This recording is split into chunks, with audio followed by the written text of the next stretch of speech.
প্রিয় দর্শক, আপনাদের স্বাগত জানাচ্ছি প্রশ্নোত্তর পর্ব অনুষ্ঠানে। আজ আমাদের সঙ্গে আছেন বা আমার সঙ্গে আছেন মাহবুব কামাল। মাহবুব কামাল নামটা একটা ম্যাগনেট, আকর্ষণীয় নাম। এবং আপনারা যারা টিভি পর্দায় দেখেন, তার পত্র পত্রিকায় তার কলাম পড়েছেন, তার প্রবচনগুচ্ছ পড়েছেন, মুগ্ধ হয়েছেন এবং এখনও মাহবুব কামালকে ওইভাবে অনুভব করেন। মাহবুব, আপনাকে স্বাগত জানাই। তো কেমন আছেন? খুব ভালো। মাহবুব ভাই, আপনার জীবন আসলে বর্ণাঢ্য, রঙিন এবং বহুমাত্রিক।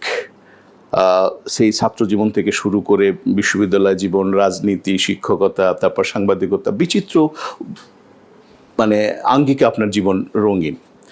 অতটা আপনাকে নিয়ে অনুষ্ঠান করতে গেলে এরকম কয়েকটা অনুষ্ঠান সাজাতে হবে, সেগুলো আস্তে আস্তে সাজাবো। আজকে যে বিষয়টি দিয়ে শুরু করতে চাই সেটি হচ্ছে এই যে রাজনীতির সঙ্গে কিভাবে জড়িয়ে পড়লেন সেই পাটগ্রামের মাহবুব কামাল। আপনি প্রথমেই একটা ভুল করলেন। ভুল দিয়ে শুরু করলে সুবিধা হয়। সেটা হচ্ছে, আমি পাটগ্রামের মাহবুব কামাল না। I was born in Dhaka. Born in Dhaka. আমার স্কুল, কলেজ, ইউনিভার্সিটি পর্যন্ত আমি ঢাকার বাইরে কখনো যাইনি। আচ্ছা, তাহলে পাটগ্রাম কেন? পাটগ্রাম হচ্ছে, আমি মাঝখানে 83 থেকে 93, হ্যাঁ, এই 10 বছর আমি একটি স্কুল করেছিলাম। ওখানে আমি 10 বছর টিচিং করেছিলাম। কিন্তু এইটা কিন্তু অনেকে জানে না। অনেকে জানে যে আপনার যাত্রা হচ্ছে পাটগ্রাম থেকে। I was born in Dhaka. আচ্ছা, গুড, এটা চেঞ্জ হলো, জানলো। 10 বছর ওটা আমি কেন ওখানে গিয়েছিলাম সেটা একটু বলেন। সেটা পরে না, একটু বলেন। সেটা হচ্ছে যে, রাজনীতি যখন খুব কলুষিত হয়ে গেল, মানে এরশাদ আমলের সময়, আমাদের জাসদের অনেকেই যখন এরশাদের সঙ্গে যোগ দিল, যেমন জিয়াউদ্দিন বাবলু, আব্দুল সালাম, এখন যিনি আপনার বন্ধু মেয়র, সেও তো জাতীয় পার্টিতে যোগ দিয়েছিল, ডেপুটি মেয়র হয়েছিল, হ্যাঁ, আরও অনেকেই জাতীয় পার্টিতে যোগ দিয়েছিল। পরে আমি দেখলাম যে না, মানে জাতীয় পার্টি করা আমার পক্ষে সম্ভব না। যেহেতু একজন মিলিটারি শাসকের দল, তাই না? তো পরে দেখলাম যে আসলে জাসদ ছেড়ে দিছি আমি 80 সালেই। তবে দেখলাম যে আসলে কি করা যায়, আমার রাজনীতি তো কিছু হচ্ছে না। বামপন্থী রাজনীতি ফেল করে গেল। এত ডিভোশন, এত ডেডিকেশন, সবারই এত আত্মত্যাগ ফেল করে গেল। তারপর একটা যে লিবারেল ডেমোক্রেসির রাজনীতি হবে সেটাও দেখছি না, একটা সামরিকতন্ত্র এসে গেল। কি করি? একটা প্রো পিপুল একটা সাইকি আমার সবসময় ছিল। তখন আমি চিন্তা করলাম, আচ্ছা গ্রাম থেকে শুরু করি। গ্রাম থেকে শুরু করলে কেমন হয়? মানে মানুষ গ্রাম থেকে শহরে আসে, আপনি শহর থেকে গ্রামে যাইতে চাইলেন। গ্রাম, এই জন্য তো আপনি মাহবুব কামাল। আচ্ছা, তারপর তখন আমি এই 30 বছরের এই শহুরে নাগরিক জীবন, এই রাজধানীর জীবন ত্যাগ করে আমি চলে গেলাম গ্রামে। পাটগ্রামে যাওয়ার সূত্রটা কি? পাটগ্রাম হচ্ছে আমার শ্বশুর বাড়ি, তার 25 মাইল ডাউনে আমার নিজের বাড়ি। তো আমার প্রায় আমার যে বাড়ি সেটা একটু পাড়াগার মতো। তো পাটগ্রামটা যেহেতু একটা উপজেলা সদর, তো ওখানে একটা সার্কেল পাবো, ওখানে একটা অডিয়েন্স পাবো, ওখানে একটা স্কুল করলে একটা টার্গেট গ্রুপ পাবো। তো পরে আমি পাটগ্রামে শ্বশুর বাড়ি ওই এলাকাটা, সেখানেই আমি গেলাম। গিয়ে আমি টিচিং করা শুরু করলাম, প্রথমে প্রাইভেট, তারপরে একটা সবাই মিলে, কয়েকজন মিলে আমরা একটি স্কুল করলাম। সেই স্কুলের আমি অধ্যক্ষের দায়িত্ব নিলাম। সেই অধ্যক্ষের দায়িত্ব শেষ হয়েছে আমার মানে 94 সালে যায় দিনে যোগ দেওয়ার আগ পর্যন্ত। স্কুলটার কি নাম ছিল? তাহেরা বিদ্যাপীঠ। কোন ক্লাস থেকে কোন পর্যন্ত পড়াতেন? এটা ছিল এলিমেন্টারি 1, এলিমেন্টারি 2, মানে স্ট্যান্ডার্ড 1-এর আগে, যেটাকে ওই যে কেজি 1 এই আর 5 পর্যন্ত ছিল আর কি। এটা ওইটা তো একটা ভীষণ ছিল আপনার সেই সময়, যে একটা আমি যে ছেলেমেয়েদেরকে পড়াবো, ওদের মধ্যে একটা আদর্শ, একটা সৌন্দর্যবোধ। তারা সবাই এখন দেশে বিদেশে প্রতিষ্ঠিত, আমার ওই স্কুলের ছাত্রছাত্রী সবাই। হ্যাঁ, এবং অনেকে আমি দেখেছি যে আপনাকে স্যার বলে সম্বোধন করছে, সালাম দিচ্ছে। এটাও তো এক ধরনের অর্জন আপনার। হ্যাঁ, অবশ্যই। এবং আমি আমার স্কুলে একটা টিচিংয়ের একটা একটু ভিন্নভাবে আমি স্কুলটা চালাতে চাইছি। যেমন আমার স্কুলে ইসলাম ধর্ম কোনো ক্লাস ছিল না। আমার স্কুলে ছিল তুলনামূলক ধর্ম। সবাই সব ধর্ম পড়বে এবং ধর্ম সব বুঝে সে সিদ্ধান্ত নিবে যে ইসলাম হচ্ছে শ্রেষ্ঠ ধর্ম। আগে সব ধর্ম পড়তে হবে, রাইট, সব ধর্ম পড়তে হবে। তুলনামূলক ধর্ম ছিল। ওই শিশুরা সেটা বুঝতে পারতেন। ওরা তো ওইভাবে বুঝবে না, কিন্তু ও তো লার্নিং মেথডের মধ্য দিয়ে তো ওরা যাবে। আচ্ছা, তারপরে হলো যে সেটা ওই অঞ্চলের অভিভাবকরা কিভাবে নিয়েছিলেন? না, একটু ধর্ম, অন্য ধর্ম পড়ার তো কোনো অসুবিধা নেই, কোনো অসুবিধা নাই না। তো এখন সে ইসলাম ধর্মটা বেশি পড়বে, কিন্তু অন্য ধর্মও পড়বে, পড়ে টোরে সে নিজে সিদ্ধান্ত নেবে যে তার ধর্মটাই শ্রেষ্ঠ। আচ্ছা, এইটা ছিল অনেক বা খুব ইন্টারেস্টিং বিষয়। আপনি ঢাকায় কিভাবে এলেন? আমি যতদূর জানি সেটি হচ্ছে যে যায় দিনের একটা বিজ্ঞপ্তি আপনাকে ঢাকায় আসার পথ খুলে দিয়েছিল পুনর্বার, এবং সাংবাদিক হিসেবে সেটি একটু জানতে চাই।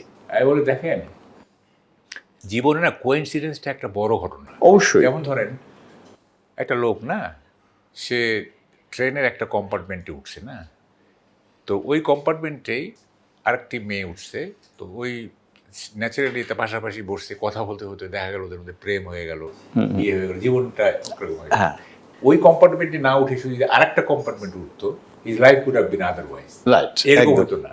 এই যে একই কম্পার্টমেন্টে ঘটনাচক্রে উঠে গিয়ে জীবন পরিবর্তন হয়ে গেল, তো এটা কোইন্সিডেন্টের ব্যাপার। একটা ছোট ঘটনা আপনার জীবন চেঞ্জ করে দিতে পারে। তো আমি তখন স্কুলে প্রিন্সিপাল, একদিন আমার একটা প্রাইভেট ছাত্রী, সে এসে আমাকে বলল, স্যার এই ভ্যালেন্টাইন ডে উপলক্ষে জায়জা দিন লেখা আহ্বান করছে ভালোবাসা বিষয়ক।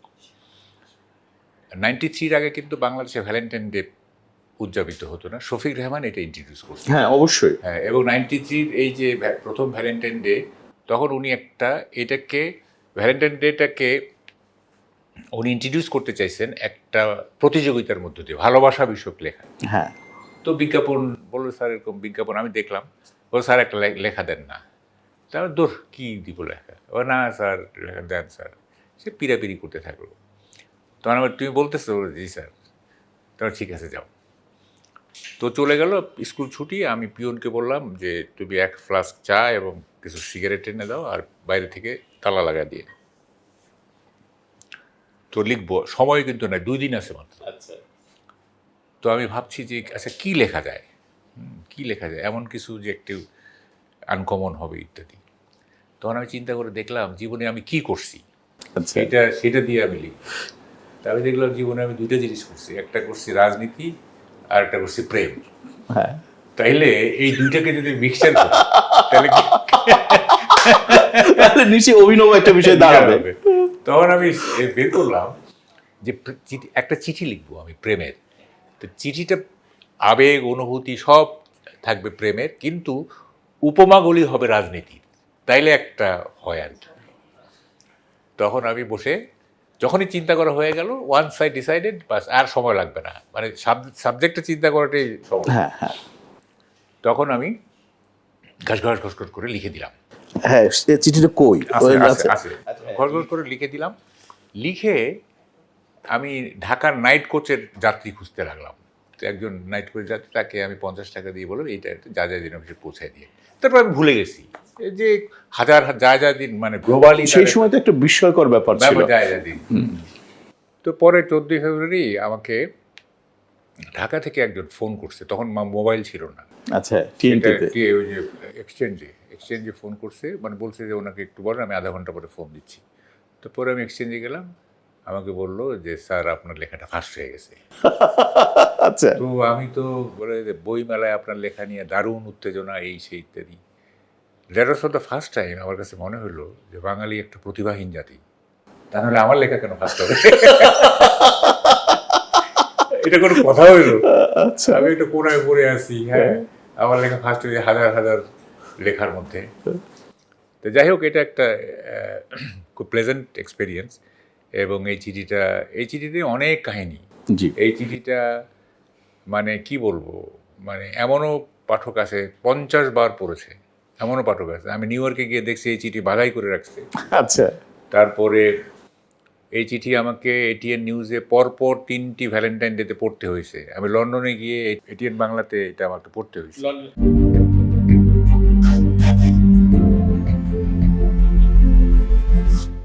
আচ্ছা, সেই চিঠিটা একটু আবার শোনাতে চাই।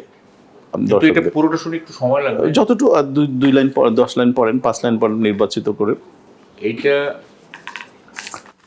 হেডিং ছিল একটি আধা রাজনীতি আধা প্রেমের চিঠি। ভালোবাসা মানে প্রেমিকার নাম। তুমি দরজা খুলে দিলে, ফারুক রশিদের মতো ভাগ হয়ে গেল 2টি কপাট। মানে ফ্রিডম পার্টি দুই ভাগ হয়েছিল, কর্নেল ফারুক আর কপাট দুটো ভাগ হয়ে গেল ফারুক রশিদের মতো। আমরা দাঁড়িয়ে জাতীয় দুই নেত্রীর শ্রেণী চরিত্রগত যত তফাৎ, ঠিক তত সামান্য তফাতে, ওদের ক্লাস রাখতে কোনো পার্থক্য নেই, সামান্য তত সামান্য তফাতে দাঁড়াইছে। জাসদের মতো ভেঙে ভেঙে যায় আমার ভেতর। কত ভাগ হয়েছে জাতি। ছেড়ে দেয়া ভেজা চুলের মাতাল গন্ধে আমি কাতর হয়ে পড়ি। আপাদমস্তক নিরীক্ষণ করে দেখি, অন্তর্বাসের কথা জানি না, হলুদ সালোয়ার আর গোলাপি কামিজ বাদ দিলে তোমার শরীরে বাড়তে আরেকটি পদার্থও নেই, এ রিয়াল প্লেইন বিউটি। এরপর আমি অপেক্ষা করেছি ইন্দেমনিতে অপেক্ষার মতো। বেশ কয়েকবার গেলাম, কথা হলো দুই একবার, কাজের কথা হলো না। আমি জেনে গেছি কাজের কথা তুমি কখনোই শুরু করবে না। তবে কি এখন আমার অনবরত অপেক্ষার পালা? অপেক্ষা কি তুমি জানো না?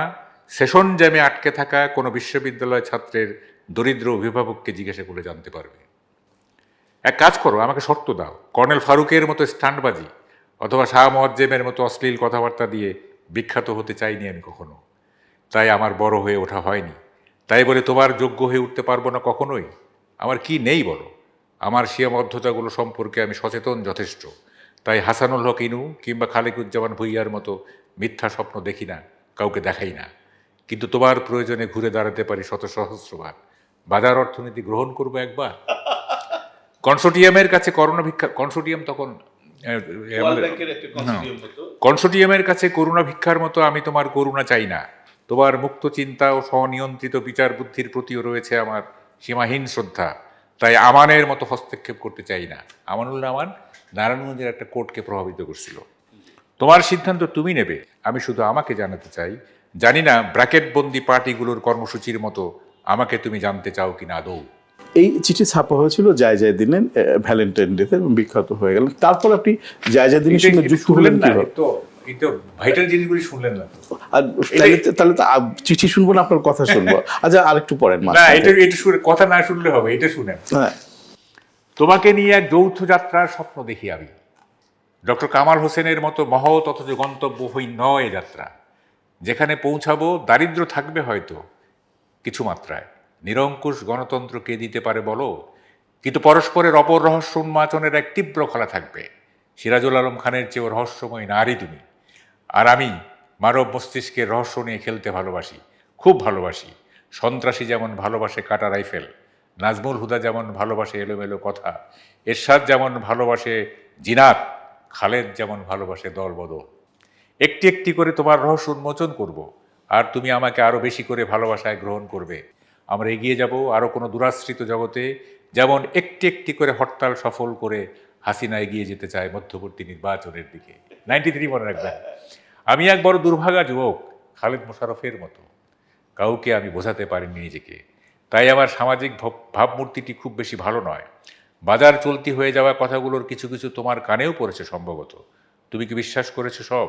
সর্বাংশের দোষ ত্রুটি মুক্ত এমন উচ্চকণ্ঠ দাবি আমি করি না। অন্যায় হয়তো করেছি দু একটি, কিন্তু সে কেমন অন্যায়? এমনকি শাহাবুদ্দিনও প্রকাশ্য ভোটের অর্ডিন্যান্সে স্বাক্ষর করেননি। তাই বলে তার ব্যক্তিত্ব খাটো হয়ে গেছে? তার বড় বাপের কাজগুলো ফেলে দিতে হবে? সত্যি কথা বলতে কি, বড় ধরনের অন্যায় আমার সাজে না। যাদের সাজে তারা করে। রকিবুল হুদারা পারে, পুলিশ অফিসার ছিল। অন্যায় করার শক্তি আছে, আবার বিপদে পড়লে বাঁচাবার ঢালও আছে। আরেকটু দীর্ঘ হয়ে যাচ্ছে চিঠি। মাঝারি নেতার একঘেয়ে বক্তৃতার মতো বিরক্তিকর মনে হচ্ছে নিশ্চয়ই। আমি বেশ বুঝতে পারি, নির্বাচিত হলেই যেমন গণতন্ত্রী হওয়া যায় না, চালের দাম কম হলেই যেমন অর্থনীতি ভালো হয়ে গেছে বলা যায় না, যথাযথ প্রয়োগ না করে শুধু আইনটির জোরে যেমন সন্ত্রাস নির্মূল করা গেল না, যেমন যায় না পারা ইচ্ছে করলেই আন্দোলন রচনা, ঠিক তেমন এই চিঠি তোমার হাতে পৌঁছা মানেই আমার স্বপ্ন সার্থক হয়ে যাওয়া নয়। তবু বিরক্ত করছি চাঁদাবাজের মতো। দীর্ঘ হয়ে যাচ্ছে বুভুক্ষ শব্দের মিছিল। কি করি বলো? কথা যে আমার শেষ হতে চায় না। রাজনৈতিক অস্থিরতা যেমন শেষ হবে না কখনো। হয়েছে শেষ 30 বছর আগে। আমার মনের পর্দায় কেবল তোমারই ছবি, বিটিভিতে যেমন দেখা যায় প্রধানমন্ত্রীর ছবি। মনের সাহিত্য শাসনের কথা ভেবেছি কখনো কখনো, দেয়া হয়ে ওঠেনি, পাছে অন্য কোনো ছবি চলে আসে। সংসদে ফ্লোর নেয়ার কারাকারির মতো এতক্ষণ শুধু আমার কথাই বললাম। আসলে তোমাকে আমার জানার দরকার নেই। বাজেট বক্তৃতা না শুনেই যেমন অনেকে বলে দেয় এ বাজেট গণবিরোধী কি গণমুখী, তোমাকে সম্পূর্ণ না জেনেই আমি তেমন বলে দিতে পারি তুমি অনন্য সাধারণ এক মেয়ে। কিছু কথাবার্তা তো হলো, তোমাকে যে একদমই জানিনি এমন তো নয়, যে বিষয়টি ভালো লেগেছে তা তোমার সারল্য, অকপটে স্বীকার করো তুমি তোমার দোষ। অথচ দেখো, চতুর্থ সংশোধনীর মতো গুরুতর অন্যায়কেও অনেকে স্বীকার করতে চায় না, যেন স্বীকার করলেই গর্ব করার মতো তার আর অবশিষ্ট কিছু থাকবে না। আমার সব কথা শেষ, আলাদা করে বোঝাবার আর কিছুই নেই। সমাজতন্ত্র চাই বললেই যেমন বলা হয়ে যায়, ধর্মনিরপেক্ষতাও চাই, আলাদা করে বলতে হয় না। অথচ অনেকের কর্মসূচিতে এভাবেই ছিল, তেমন এই চিঠিতেই বাদবাকি সব বুঝে নিও। তুমি শুধু ঝুলিয়ে রেখো না আমায় গোলাম আজমি সুর মতো, ক্ষতি ক্ষতি হয়ে যাবে আবার। রূপরেখার প্রতিমা, 3 জনের রূপরেখা। রূপরেখার প্রতিমা তুমি কি ভেঙে যাবে, নাকি আরও সুন্দর করে সাজাতে দেবে আমায়? সোভিয়েত ইউনিয়ন ভেঙে যাওয়ায় সিপিবি যেমন কষ্ট পেয়েছে, তোমার প্রতিমা ভেঙে গেলে আমিও তেমন কষ্ট পাবো। প্রেমিক। ওই সময় যে রাজনীতিটা এত তীব্রভাবে এসছে, হয়তো এই সময় ছেলেমেয়েরা অনেকে বুঝবে না, কিন্তু যারা ইন্টেলেকচুয়াল, যারা কিছুটা মেধাবী এবং ওই সময়টা কিছুটা দেখেছে, তাদের যেটা কারেক্ট করতে পারবে এবং খুব আনন্দ পাবে এবং নিজেকেও রিলেট করতে এই জন্য তো আমি পুরোটা পড়লাম। যাই হোক, এই চিঠির সূত্র ধরে তো আপনি ঢাকা এলেন। হ্যাঁ, এই চিঠিটা এটা যখন প্রথম হয়ে গেল না 6000 লেখার মধ্যে, তখন পরে ঈদ ছিল, ঈদে আমাকে আরেকটা লেখা দিতে বললেন শফিক রেহমান। তো ওই লেখাটাও হিট হয়ে গেল, পারলাম না বন্ধু মাফ করে দিও বাপ, ওইটা হেডিং ছিল। হয়ে পরে তারপরে শফিক রেহমান বললো যে এরপর থেকে আমি পাটগ্রাম থেকে কলাম লেখা শুরু করলাম। 1 বছর কলাম লিখলাম। যায় দিনে লিখে 94 সালে উনি বললেন যে তুমি এসে জয়েন করো খামাকা। তখন আমি স্কুল আরেকজনের কাছে হ্যান্ড ওভার করে দিয়ে আপনি চলে আপনার চতুর্থ মাত্রা লিখতেন, একটা কলাম লিখতেন। আচ্ছা, ওই সময় যে যায় দিন এবং এখন কোনো পত্রিকা নাই, ওই অর্থে কেন নাই? আসলে না, সমাজের কিছু নেগেটিভ গুণগত পরিবর্তন হয়ে গেছে। আপনার প্রথম কথা হচ্ছে যে এই সোসাইটিটাকে না অনেকে বুঝতে পারতেছে না। এই সোসাইটিটা যেমন আমরা যায় দিনে কিন্তু সোসাইটিটা বুঝতে পারতাম, মানুষের পালস বুঝতে পারতাম, মানুষ কী চায়, রিডাররা কী চায়, কিন্তু এখন সোসাইটিকে বোঝার মতো। আচ্ছা, আমি যদি পাল্টা প্রশ্ন করি যে তখন আপনারা যেটা দিতেন পাঠকদের কাছে, সোসাইটির কাছে, জনসাধারণ কাছে বিকল্প কিছু ছিল না পত্রিকা ছাড়া এবং সরকারি টেলিভিশন। এখন তো পাঠকদের কাছে, জনগণের কাছে, আমাদের কাছে অনেক রকমের বিকল্প বাটন এসেছে। সেই বিকল্প বাটনের কাছেই কি আপনারা যে আপনি যে কথাটা বললেন যে আপনি সমাজকে বুঝতে পারছেন না, এই না বোঝার, আমি মনে করি এখনো একটা সাপ্তাহিকের বাজার আছে, হ্যাঁ, ভ্যাকুয়াম আছে, শূন্যতা আছে। একটা সাপ্তাহিক যদি সেভাবে করা যায় তাহলে সেটার পাঠক পাওয়া যাবে আমি মনে করি। কিন্তু সেই ধরনের যোগ্যতা সম্পন্ন লোক নেই। লোক মানে সম্পাদক বা ওই পত্রিকাটা যারা চালাবে। যেমন আমি বলি, এখন মানুষ ঠিক আছে, মানুষ এই যে ফেসবুক বলেন বা এই যে টুইটার বলি, এগুলিতে ইউটিউব, এগুলিতে তো আপনার এক ধরনের অভ্যস্ত হয়ে গেছে না, এক ধরনের নেশায় পরিণত হয়েছে। এবং দেখবেন আপনার নিউজ পেপারের রিডারও কমে গেছে, কিন্তু হ্যাঁ, নানা দিক থেকে কমে গেছে। এখন মানে হাতের মোবাইলের সব দেখতেছে।